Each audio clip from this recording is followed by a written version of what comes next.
Assalamualaikum warahmatullahi wabarakatuh. Waalaikumsalam warahmatullahi wabarakatuh.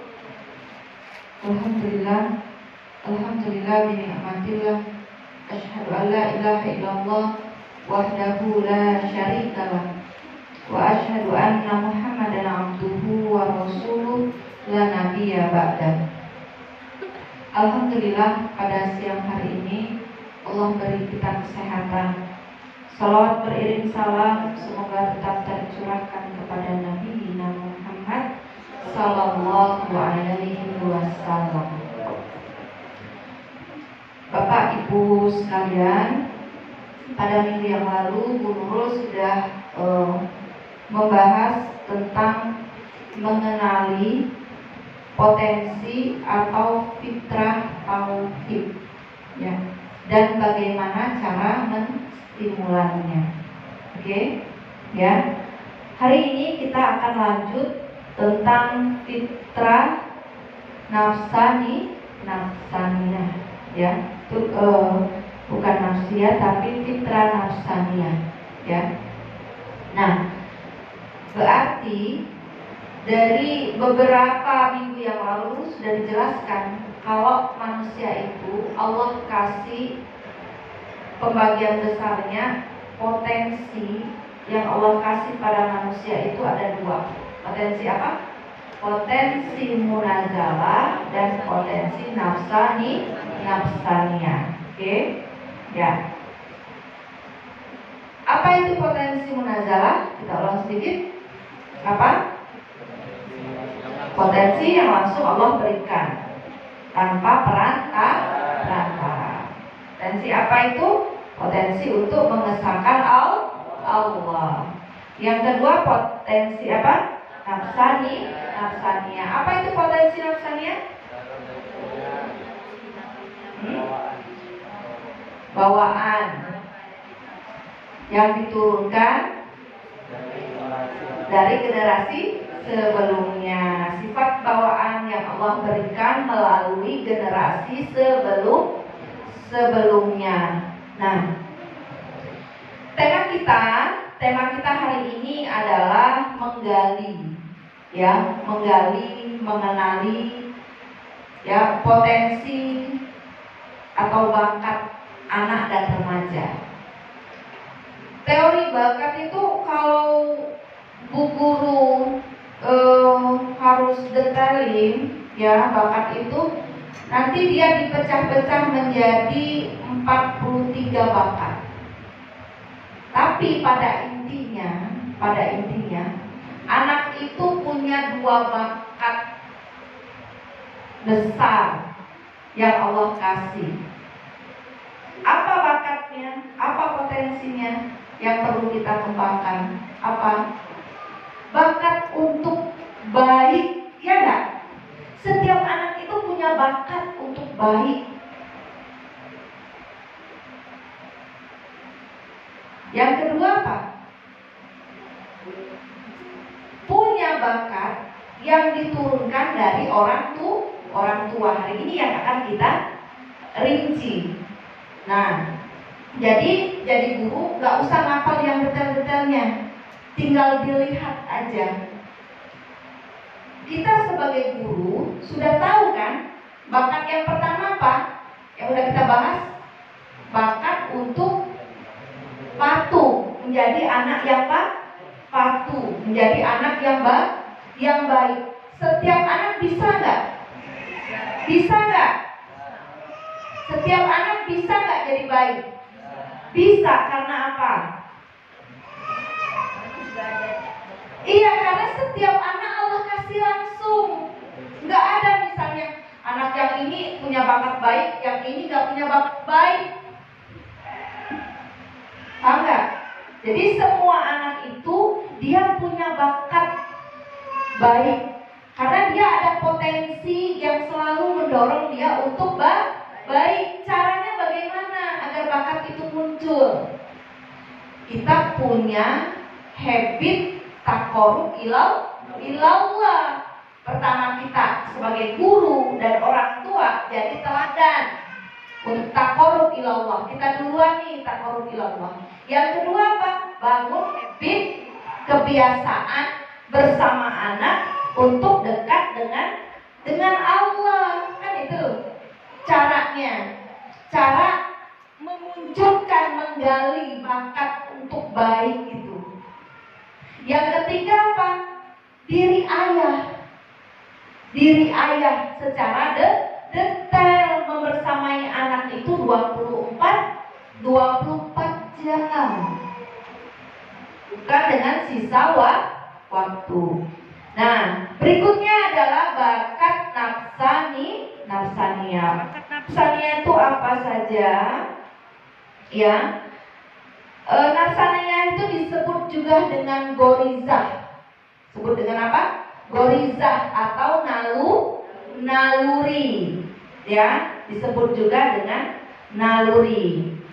Nah, di sini kalau Ibnu Taimiyah menyebut manusia itu secara bakat nafsaniyah dia punya bakat intelektual. Bakat apa? Intelektual. Ya. Kuwatul akal. Kekuatan berpikir. Ingat ya, kalau kita bicara nafsaniyah, bicara keturunan yang diturunkan, apakah setiap anak punya bakat untuk nafsaniyah? Untuk kuwatul akal. Ingat sifatnya yang nafsaniyah? Sifat fitrah nafsaniyah itu ada yang positif, ada yang negatif. Berarti apakah tiap anak punya kuwatul akal? Punya enggak? Tidak semua. Itulah yang disebut itu IQ dia. Ya. Nah, atau kecepatan dia menganalisa. Setiap anak dia punya potensi untuk berpikir. Tapi kualitas berpikir tiap anak beda-beda enggak? Beda-beda. Paham ya? Nanti ustazah bisa lihat itu. Ini anak ini itu diturunkan dia. Ya ada kuantitas, kualitas dia, kemampuan dia berpikir itu diturunkan dari generasi sebelumnya. Tapi nanti bisa nggak Bu? Misalnya kualitasnya rendah kemudian ditingkatkan, bisa. Itulah gunanya pendidikan wa dakwah. Disitulah potensinya pendidikan wa dakwah. Ya. Nah, jadi ada bakat intelektual, ada bakat syahwat dia. Apa itu? Potensi dasar yang mampu menginduksi objek-objek yang menyenangkan dan bermanfaat bagi kehidupan. Maksudnya apa? Maksudnya ada dorongan untuk menyenangi sesuatu. Kita suka yang baik, ya kan? Suka yang indah-indah, suka orang yang berbuat baik sama kita, suka kalau dikasih orang, ya. Nah, itu naluri gitu. Yang kemudian nanti ada yang menyebutnya dengan goriza ba'o, ya. Nah, terus berikutnya adalah bakat kuwatul ghadab. Kuwatul ghadab itu apa? Menolak sesuatu yang buruk. Sesuatu yang buruk, kalau ada sesuatu yang buruk kita tolak. Bentuknya misalnya dengan kemarahan. Jadi penolakan itu kuwatul ghadab gak mesti dengan emosi yang meletup-letup. Maksudnya adalah dorongan untuk menolak sesuatu yang tidak kita inginkan. Ya, itu bakat nanti dia. Nah, nanti ustazah ini ya kuwatus sahwat, kuwatul ghadab. Nanti dalam pembentukan kepribadian masing-masing orang tuh beda-beda. Ada dia kuatnya untuk menghindar. Jadi dia lebih bisa menerima sesuatu itu kalau dia ada ancaman. Jadi dia akan melakukan sesuatu kalau Kalau dia tidak mengerjakan, maka akan terjadi hal yang buruk, maka dia akan mengerjakan. Itu orang yang punya kuatul godok. Misalnya gini, ada orang itu kalau bilangin gini misalnya, kalau kamu gak belajar, kamu nanti gak naik kelas. Buat orang yang kuatul godok, ya kuatul godok ini, dia akan lebih cocok dengan omongan yang seperti itu. Kalau orang yang misalnya dia nggak pas, kalau kita kasih motivasi dengan gini, rajin belajar. Kalau kamu rajin belajar, kamu naik kelas. Nah, kalimat itu cocoknya dengan orang yang kuatu sahwat. Dia yang mengejar, bakatnya itu mengejar, bukan menghindar. Tiap orang itu beda-beda, ya. Tiap orang itu beda-beda. Mungkin agak ribet, yang bisa ditangkap mungkin kuatul akal bisa ditangkap ya. Oke, dulu pakai teori yang ini. Paling tidak ustazah harus tahu, ya, harus tahu. Artinya ulama yang lain juga berpendapat. Nah, di sini dan bilang gorizah itu terbagi menjadi 3. Ada yang gorizah bako, ada yang gorizah namu, ada yang gorizah tadayun. Oke ya. Gorizah bako ini dia sama dengan tadi gorizah kuatul sahwat dengan kuatul godok. Paham ya? Paham ya? Dia mengejar dan dia menghindar. Berarti bisa saja, menurut teori ini bisa saja ada orang itu dia bakat dirinya itu dia kalau yang baik itu dikejarnya, kalau yang buruk itu dihindarkannya. Ada yang dia memang satu pola aja, lebih dominan. Paham nggak? Kedua-duanya itu memang ada dalam diri kita. Tapi sifat kita itu ada yang sifatnya lebih dominan, ada kuatus sahwatnya yang lebih, sehingga motivasi hidupnya itu dia mengejar. Apa? Mengejar. Kalau orang kasih motivasi misalnya, biasanya kalimatnya begini. Nah, saya contohin misalnya. Eji, kenapa kamu ada di masjid ini? Mau belajar. Jadi kenapa kamu ada di masjid ini?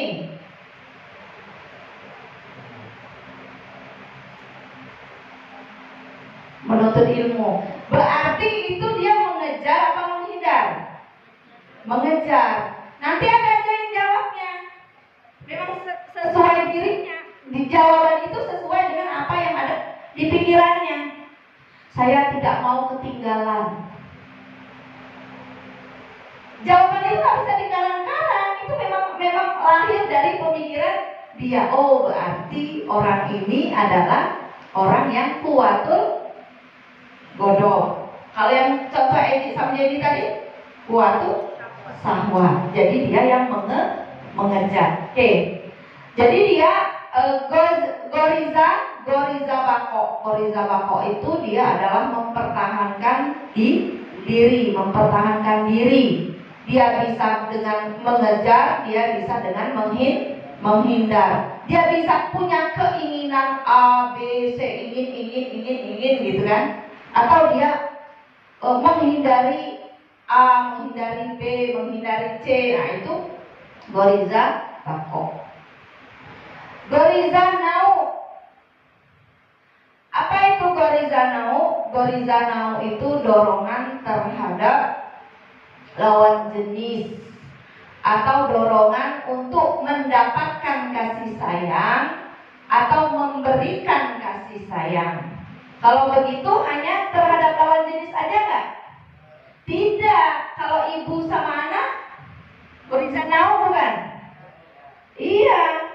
Ya kan, memberikan kasih sayang, dorongan untuk memberikan kasih sayang. Terus goriza tadayun. Goriza Tadayun itu menganggap diri kita lemah, ada zat yang maha. Sama nggak Bu Nurul dengan fitrah bertauhid? Beda.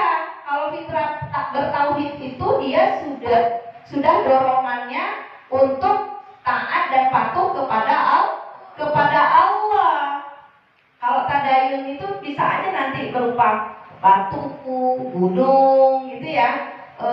Bahkan menurut penelitian para psikolog, ya, Zakia Derajat dalam bukunya Zakia Derajat, anak itu goriza tadayunnya awalan yang dia anggap maha itu siapa? Ayahnya. Siapa? Ayahnya itu goriza. Mungkin setelah ayahnya siapa? Ibunya, karena dia menggantungkan hidupnya yang terdekat, yang memenuhi hidupnya itu adalah ayah dan ibu. Karena apa? Karena akalnya yang belum sempurna, seperti orang misalnya menyembah batu, menyembah sungai, ya. Ya. Nah, itu goriza. Nah, kemudian dalam teori goriza ini, ya, potensi berpikir itu tidak termasuk goriza, ya, tidak termasuk goriza. Nah, dari itu maka fitrah nafsaniyah itu, ya, fitrah nafsaniyah itu apa saja yang termasuk fitrah nafsaniyah? Enggak termasuk, ya. Yang nomor 1 ini enggak termasuk. Yang termasuk fitrah nafsaniyah itu potensi berpikir, potensi jasmani, potensi sosial, dan potensi emosi. Paham ya? Itu potensi nafsaniyah. Itu yang diturunkan. Ya, potensi berpikir, potensi jasmani, potensi sosial, dan emosi, itulah pembagian fitrah nafsaniyah yang diturunkan. Sekarang, potensi berpikir itu kualitasnya sama nggak antara orang? Sama nggak? Sama nggak? Beda-beda, karena tadi ada yang positif, ada yang negatif. Potensi nafsaniyah sama nggak tiap orang tingginya? Tidak. Warna kulitnya beda, ya, makanya ada yang positif, ada yang negatif. Untuk yang sosial, sama nggak tiap orang kecepatannya bersosial? Sama nggak? Tidak, beda-beda. Ada yang positif, ada yang negatif. Emosi, sama nggak tiap orang? Tidak, ya, tidak sama. Nah, kita sebagai guru, jadi melihat tadi, ya, bakat anak itu ada bakat apa? Untuk selalu berbuat baik. Ada bakat yang diturunkan dari orang tua. Bakat yang diturunkan dari orang tua itu apa? Apa saja? Bakat untuk berpikir, bakat yang bersifat jasmania, bakat sosial, bakat emosi. Nah, sekarang setiap anak nggak usah dites bakat. Makanya di Baik Quran ini, Ustazah, ngapain tes bakat? Lagi Ustazah lebih tahu tentang bakat dan minat anak. Sudah tahu nggak? Coba sekarang dengan teori ini, coba Ustazah tahu nggak mana anak yang punya kekuatan menghafalnya cepat? Tahu nggak? Mana menghafalnya lama? Tahu nggak? Tahu kan? Oh, anak ini punya bakat nih. Tapi bukan berarti gini, oh ini nggak ada bakat menghafal Quran. Guru nggak bilang gitu, ya. Maksudnya kecepatan dia dalam menghafal itu, dia memang keturunan itu, ya. Nah, ada lagi kedua, nanti tingkatan kualitas berpikir itu juga beda-beda. Ada yang mampu menghafal, tak mampu menganalisa. Ada nggak? Ada nggak? Ada kan? Makanya di taksonomi Bloom itu ada kognitif 1, kognitif 2. Ya, kognitif 1 apa dia? Yang menghafal itu kan, tahap awal. Jadi itu kognitif paling rendah dia, menghafal. Ya kan, menghafal. Untuk anak autis, dia bisa menghafal. Ya enggak? Tapi bisa nggak dia menganalisa, mengkaitkan? Belum tentu, agak lemah dia di sana. Sering misalnya ustazah kan mungkin di kelas kita dalam beberapa angkatan kadang dua angkatan ke depan tuh dapatlah anugerah 1 gitu ya, yang begitu kan. Biasanya mereka menghafalnya cepat, tapi menganalisa lamban. Ya, kurang bisa dia menganalisa. Makanya dia kurang peka nanti. Kurang peka dia sikap karena dia kan sibuk dengan dirinya sendiri. Nah, itu bisa melihat anak yang punya bakat di intelektual dan mana anak yang bakatnya nggak di intelektual. Paham ya? Nah, kita belum begini, Bu Nurul belum ngomong, oh yang punya bakat ya udah kita apa namanya, ini yang akan berhasil. Nggak begitu. Ya, nggak begitu. Nanti pada berikutnya di mana peran pendidikan antara bakat dan lingkungan, ya, punya peran agar dia menjadi orang yang berprestasi. Ya. Sampai di sini bisa menentukan bakat anak untuk di intelektual, bisa ya. Nah, apalagi Pak Didi, ya kan? Oh ini anak ini cepat, ya kan? Oh kalau anak ini lama, gitu. Yang kedua adalah bakat jasmani. Bakat jasmani itu apa dia? Kuwatul jasadiyah, kekuatan fisik. Ada orang dia intelektualnya tinggi, IQ-nya tinggi, tapi fisiknya lemah. Paham ya? Ada fisiknya yang lemah dia. Ya. Fisik lemah itu dia di bawah standar. Beda-beda nanti. Biasanya bukan karena penyakit, tapi memang bawaan tadi diturunkan dari generasi sebelumnya. Contohnya yang fisiknya lemah, penyakit yang dibawa yang diturunkan dari generasi sebelumnya. Penyakit apa misalnya? Asma, apa? Diabetes. Terus apa lagi? Darah tinggi. Terus apa lagi? Penyakit apa lagi? Penyakit jantung memang keturunan ya.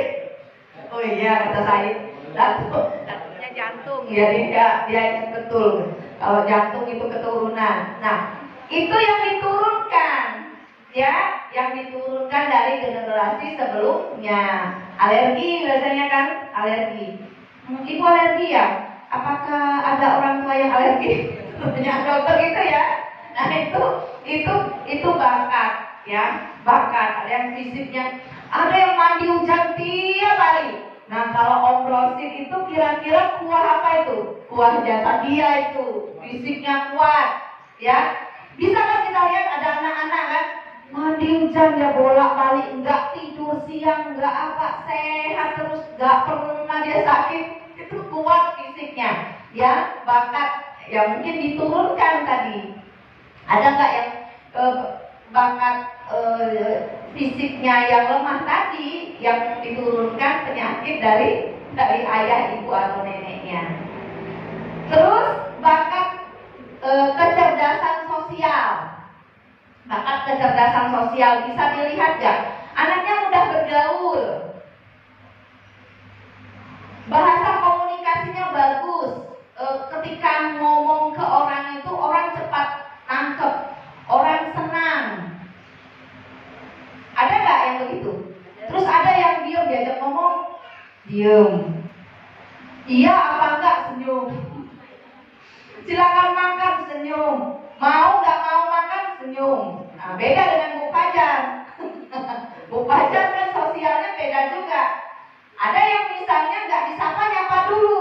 Nah itu bisa kita lihat, anak-anak itu bisa kita lihat.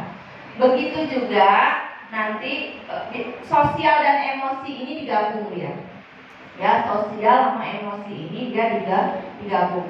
Nah, dari sini kita bisa melihat anak kita itu, ya, anak-anak santri kita itu nanti bakatnya di mana, bakat bawaannya di mana. Ya, makanya kalau dibagi, kalau anak yang menghafalnya cepat, memang bawaannya cepat ya, bukan tekun. Anak yang menghafalnya cepat, maka kita percepat. Anak yang menghafalnya sedang, standar aja, ya, maka kita kondisikan, ya, kita kondisikan. Nah, ini yang agak susah. Ini perlu mengenali bakat anak. Agak susah itu adalah kemampuan kognitifnya di bawah, ya. Nanti kuatul jasadiahnya itu dominan. Biasanya apa? Geraknya banyak. Anak-anak misalnya anak laki-laki, geraknya itu dia dominan, bergerak terus. Dia menangkapnya susah, tapi bergeraknya terlalu banyak.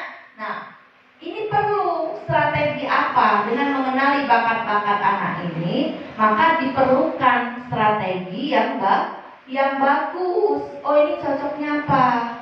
Nanti metodenya apa untuk anak seperti ini, ya? Nah, terus misalnya untuk penempatan, untuk bakat ini. Oh, kalau anak-anak yang kekuatan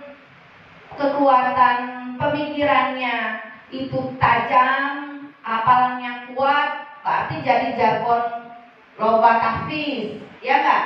Jargon lomba apa? Sains, ya. Nah, untuk anak yang misalnya fisiknya yang bagus, itu lomba apa dia? Lomba futsal, lomba apa lagi? Ya, sepak bola, ya, olahraga kayak gitu kan? Nah, olahraga seperti itu. Untuk anak yang misalnya sosial dan emosinya bagus, nanti apa dia? Muhadharah, hafal Quran, ya kan? Kayak gitu, atau lomba marawis. Nah, jadi masing-masing itu bakat dan minat anak, itu pertama bakat. Kalau kita guru bisa mengetahui nih bakat anak itu apa, kita bisa mengelolanya, muncul minat. Khawatirnya begini, bakatnya A, minatnya B. Paham nggak? Ini ada cerita. Ada anak bakat pemikirannya di bawah standar, tapi minat itu kan keinginan, ya nggak? Minatnya itu dia arahkan pengen sekolah di Jepang. Dia di bawah standar, keinginannya pengen sekolah di Jepang, fakultas teknologi. Kenapa? Karena dari awal tidak diarahkan bakat yang dia punya tadi. Kenapa tidak? Bakat yang dia punya itu diarahkan. Ya, bakat yang dia punya itu diarahkan agar nanti bisa optimal. Bu Nurul, apakah kemudian anak-anak yang kemampuan menghafalnya itu rendah, nggak usah suruh menghafal Al-Quran saja? Oh, tidak begitu. Ya, bukan begitu. Ada nanti materi yang memang wajib untuk dipelajari oleh tiap anak. Ada materi yang sifatnya pilihan. Misalnya gini, Bu Nurul, anak-anak yang menghafal dan anak misalnya lemah, nggak usah diajarin hukum syara kali ya, diajarin aja dia main sepak bola misalnya. Oh, nggak begitu, karena di dalam sepak bola juga ada aturan syariahnya di sana. Paham nggak? Sampai di sini ada yang mau ditanyakan? Silakan. Nah, dengan ustazah tahu bakat kekurangan anak, ya, kelebihan dan kekurangan anak. Buat anak yang memang potensial, ya, potensial, misalnya dari sisi kognitifnya dia potensial, maka kita optimalkan. Buat dia yang kognitifnya itu standar, maka kita proses aja, kita upayakan, kita bantu, ya, kita bantu. Nanti di sana, Ustazah, di sana perlunya adalah tingkat ketuntasan tiap anak itu beda. Misalnya, Bu Nurul, sekarang kan mau ujian kelas 6 misalnya, ya kan? Mau ujian kelas 6. Target kita berapa juz kelas 6 itu? 6 juz, ya. Nah, 6 juz. Pertama, Bu Nurul tanya dulu tuh Bu Fitri. Bu Fitri, ini faktanya anak-anak dapatnya sekian. Bu Fitri, iya. Ya Bu, dapatnya segitu. Karena kemarin corona kita 2 tahun, anak-anak menghafalnya di rumah. Oh ya udah, sudah tuh Bu Nurul ya. Jadi ada faktor X-nya. Kenapa anak-anak itu hafalannya tinggal 5 juz? Ya enggak? Bu Nurul cek tuh, cek ketersediaan hafalannya. Ternyata ketersediaan hafalannya rata-rata itu 1 juz ke bawah. Oke, sudah ya. Berarti startnya di mana? Di setengah juz sampai 1 juz. Oke, kita bergerak di situ. Kemudian Bu Nurul suruh cek tuh. Coba dicek, suruh ziyadah. Coba ziyadah. Bu Nurul suruh ziyadah tuh muadiknya. Bu Nurul cek satu-satu muadiknya. Ternyata ada yang sudah bisa ziyadah mandiri, tapi lama. Oh enggak, tapi lama. Ada yang memang bertanya, dia bisa nggak ziyadah sendiri? Bisa. Oh bisa, berapa banyak? Setengah halaman. Tapi lama katanya. Ntar sudah dihafal lupa lagi. Belum tentu besok dia ingat. Oh ya sudah. Tahu kan kita pasti bakatnya? Tahu nggak? Tahu ya? Sudah kita kantongin. Kalau yang ini bisa juga dia ziyadah sendirinya. Bisanya bagaimana? Bisanya pelan-pelan Bu. Bagaimana dia ziyadah sendiri? Seayat. Sayat ya. Sayat. Nanti nyambung ayat kedua, ya kan? Diulang lagi itu setorannya. Ayat 1, ayat 2. Tapi dia sudah bisa menghafal sendiri tiap ayat itu. Nanti ayat ketiga dia setorin. Nanti nyambung lagi begitu. Oh ya. Nah setelah itu Bu Nurul putuskan, kalau begitu kalian menghafalnya, nanti simaannya 1 juz saja. Paham nggak? Dari menggali bakat anak tadi. Tapi ketika anak itu misalnya dia 1 juz, coba dicoba dia ziyadahnya bagaimana? Oh bisa dia ziyadahnya, bisa dia sehalaman Bu. Coba hari kedua dapat nggak ya? Oh dapat. Baru kita hitung tuh. Oh berarti nanti di 1 bulan dia sudah dapat misalnya 2 juz, dia sudah dapat 3 juz. Paham nggak Ustazah? Paham ya? Itulah namanya. Nanti hasilnya adalah learning to be. Anak itu betul-betul bisa. Nah, Ustazah harus cek dulu tuh, tiap anak sekelas itu.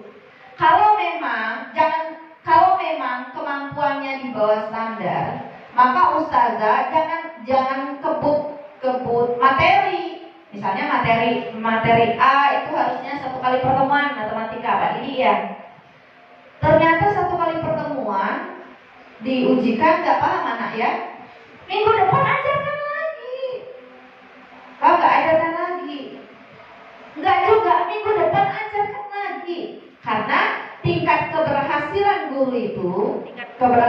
guru itu adalah kalau guru mengajar kurang dari separuh yang bisa, gagal berarti. Itu menghitungnya. Tetapi kalau dia separuh lebih 1 aja, udah berhasil tuh guru. Paham Ustazah? Paham ya? Nah, kita lihat satu-satu anak-anak tuh, kita lihat satu-satu kita lihat. Nah nanti biasanya ada yang kuatul akliyahnya itu agak kurang, nanti dia sosialnya yang biasanya rajin, nggak disuruh juga barang-barang ustazah dibawain, kelas juga disapu sama dia kan. Nah itu ditempatkan dia, ditempatkan. Makanya nanti akan muncul dalam penilaian kecerdasan majemuk. Apa? Kecerdasan majemuk. Dari sini maka berarti tiap orang itu beragam bakat nafsaniyah yang Allah berikan. Beda-beda orang, beda yang menonjol. Tapi tiap mereka bisa untuk baik, soleh dan soleha. Makanya nanti kalau di MI kan sudah diterapkan tuh. Misalnya kalau di akhir pasti sudah prestasi dari sisi bahasa, prestasi dari sisi apa lagi? Kinestetik, prestasi dari itu ya, itu dulu saya ngomong begini, itu prestasi kayak dibuat-buat banget. Ustazah berpikiran begitu nggak? Bagi kita, tapi bagi anak itu sangat membekas sekali. Saya sering banget dengar Zawata itu ngomong, dulu kan Bu waktu aku kan prestasinya linguistik. Makanya dulu aku tuh pendiam, aku aneh kok aku linguistik. Sampai sekarang berarti wajar dong aku bisa ngomong karena aku kecerdasannya linguistik. Saya ketawa dalam hati. Jadi pengakuan itu penting buat kita. Biasa-biasa aja tapi pengaruhnya buat anak luar biasa. Makanya setiap anak itu berarti hebat dengan bakatnya masing-masing. Ini baru kulit luarnya aja. Itu aja dari Bu Nurul. Gak usah ada pertanyaan, sudah azan. Billahi taufiq wal hidayah. Assalamualaikum warahmatullahi wabarakatuh. Waalaikumsalam warahmatullahi. Yang penting ustazah udah bisa aja ya mengukur bakat anak ya. Oke. Nanti Bu Nurul kasih yang banyaknya.